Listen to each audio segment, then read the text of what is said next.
Assalamualaikum warahmatullahi wabarakatuh. Perkenalkan, saya Depri Kusuma Wijaya dengan NIM 2561 Saya dari kelas AB regular shift. Di sini saya akan menjelaskan tentang bab 8 tentang pengendalian internal dan kas. Pengendalian internal adalah kerangka kerja terintegrasi standar yang digunakan perusahaan dalam mendesain, menganalisis, dan mengevaluasi pengendalian internal. Tujuan pengendalian internal adalah 1. Pengamanan aset, informasi akurat, dan kepatuhan terhadap hukum dan regulasi. Unsur-unsur pengendalian internal adalah yang kita lihat sebagai berikut. Ada 5, yaitu 1. Lingkungan pengendalian, 2. Penilaian risiko, 3. Prosedur pengendalian, 4. Pengawasan, 5. Informasi dan komunikasi. Unsur-unsur dalam pengendalian internal yaitu ancaman terhadap pengendalian, lingkungan pengendalian, risiko, prosedur, pengawasan, dan informasi dan komunikasi. Lingkungan pengendalian yaitu ada 3 faktor yang memengaruhi lingkungan pengendalian perusahaan adalah sebagai berikut: karyawan, kebijakan personalia, dan CEO. Penilaian risiko.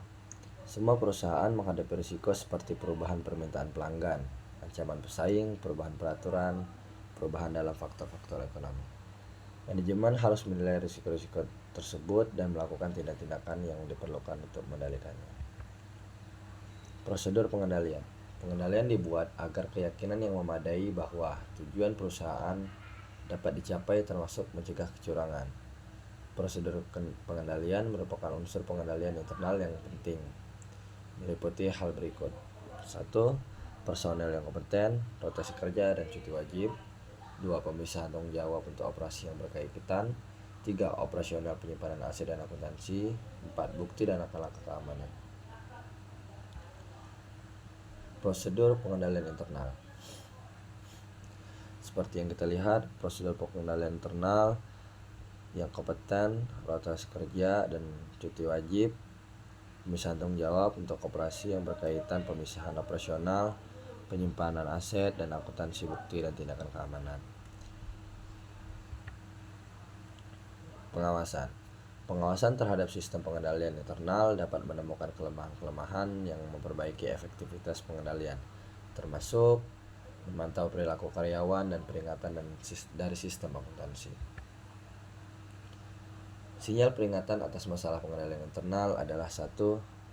Tanda peringatan sistem dari manusia, yaitu perubahan drastis gaya hidup, hubungan yang akrab dengan pemasok, menolak mengambil cuti, sering berutang ke karyawan lain, dan mengkonsumsi alkohol dan obat-obatan yang berlebihan. Tanda peringatan sistem di akuntansi yaitu dokumen hilang atau jeda nomor transaksi, peningkatan luar biasa, perbedaan antar penerimaan kas harian dan setoran bank, peningkatan mendadak pembayaran yang terlambat, penundaan catatan transaksi, kemungkinan ada usaha menghambat dan dicurangi. Informasi dan komunikasi. Informasi mengenai lingkungan pengendalian, penilaian risiko, prosedur pengendalian, serta pengawasan dibutuhkan. Manajemen untuk pelaporan hukum dan peraturan yang diberlakukan. Manajemen juga dapat menggunakan informasi eksternal. Penilaian kejadian kondisi dapat berpengaruh pada pengambilan keputusan dan pelaporan eksternal. Keterbatasan pengendalian internal yaitu hanya dapat memberikan keyakinan memadai, bukan jaminan. Hal ini disebabkan faktor-faktor berikut: 1. Pengendalian elemen manusia. 2. Mempertimbangkan biaya manfaat. Pengendalian kas terhadap penerimaan dan pembayaran kas.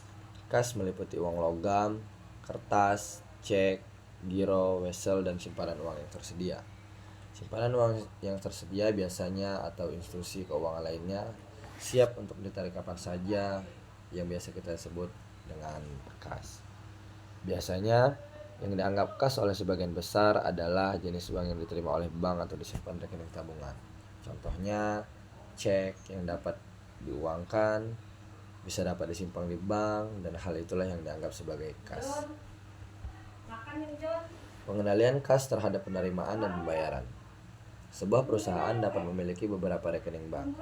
Misalnya, satu digunakan untuk pembayaran secara umum dan satunya lagi untuk pembayaran gaji. Kas adalah aset perusahaan yang mungkin untuk dicuri dan digunakan secara tidak benar dalam kegiatan bisnis. Untuk alasan ini, setiap bisnis harus mengendalikan kas dan transaksi kas secara hati-hati.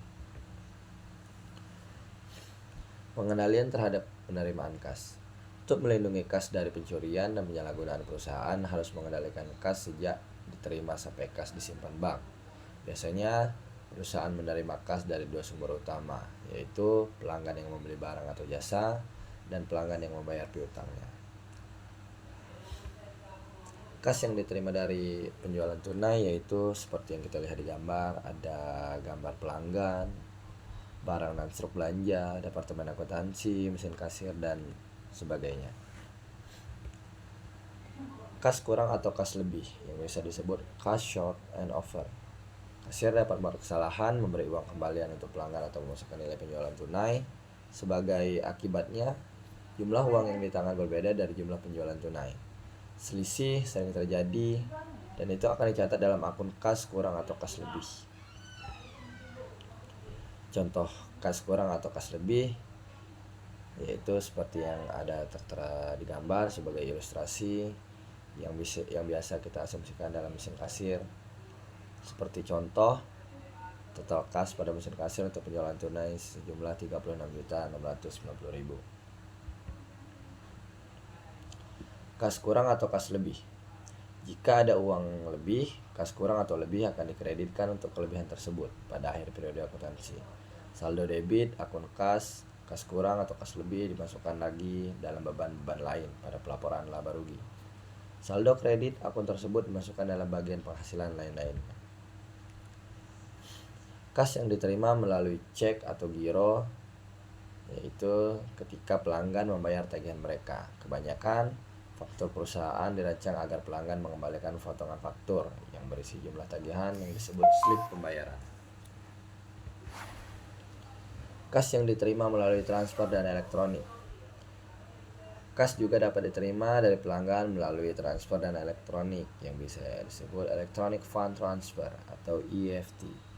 Sebagian pemegang kartu kredit memberi kuasa kepada bank atau penerbit untuk kartu kredit membebankan tagih-tagihan rutin seperti tagihan internet, jasa listrik, kartu kredit, dan lain-lainnya. Pengendalian pembayaran kas. Pembayaran dilakukan hanya untuk transaksi yang telah diotorisasi. Kas digunakan secara efektif dan efisien. Contohnya, pengendalian harusnya meyakinkan bahwa semua diskon pembelian yang tersedia akan diambil. Sistem voucher. Sistem voucher yang bisa disebut voucher system merupakan serangkaian prosedur untuk mengizinkan dan mencatat liabilitas dan pembayaran kas. Voucher adalah suatu dokumen yang memberikan bukti pemberian izin membayar kas atau melakukan transfer dana elektronik. Saat voucher disiapkan untuk pembelian barang, voucher harus dilengkapi dengan faktur dari pemasok pesanan, pembelian, dan pelaporan penerimaan barang. Kas yang dibayar dengan transfer dana elektronik juga dapat dibayar melalui sistem transfer dana elektronik. Sebagai contoh, kebiasaan kita untuk menarik uang di mesin ATM, contoh m-banking dari HP elektronik, dan sebagainya. Rekening bank. Perusahaan menggunakan rekening bank adalah pengendalian internal.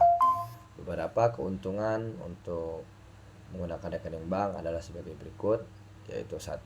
Rekening bank mengurangi jumlah kas di tangan. Rekening 2. Rekening menyediakan pencatatan mandiri atas transaksi kas. 3. Penggunaan rekening bank memfasilitasi proses transfer dana menggunakan sistem transfer dana elektronik. Laporan bank. Bank mengelola pencatatan seluruh transaksi di rekening bank. Rangkuman seluruh transaksi yang disebut laporan bank statement dikirimkan ke nasabah dalam bentuk cetakan hard copy atau maupun email soft copy. Laporan bank menunjukkan saldo awal penambahan atau pengurangan dan saldo pada akhir periode.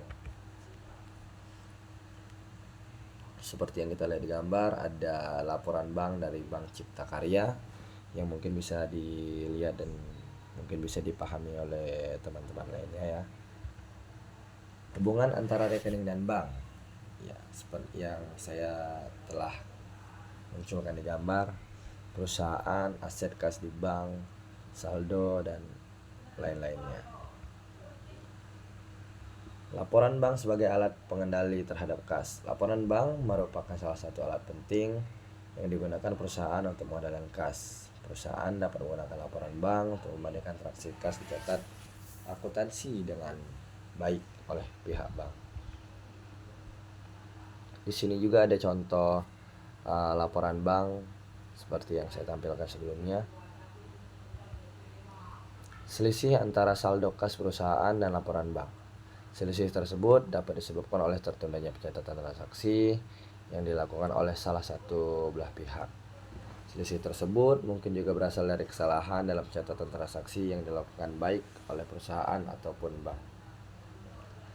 Rekonsiliasi bank merupakan analisis informasi dan jumlah menyebabkan saldo kas yang dilaporkan dalam rekening bank berbeda dari saldo kas dalam buku besar.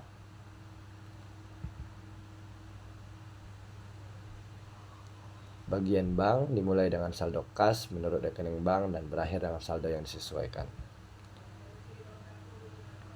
Mungkin banyak contoh yang saya bisa gambarkan di sini, mungkin bisa dipahami.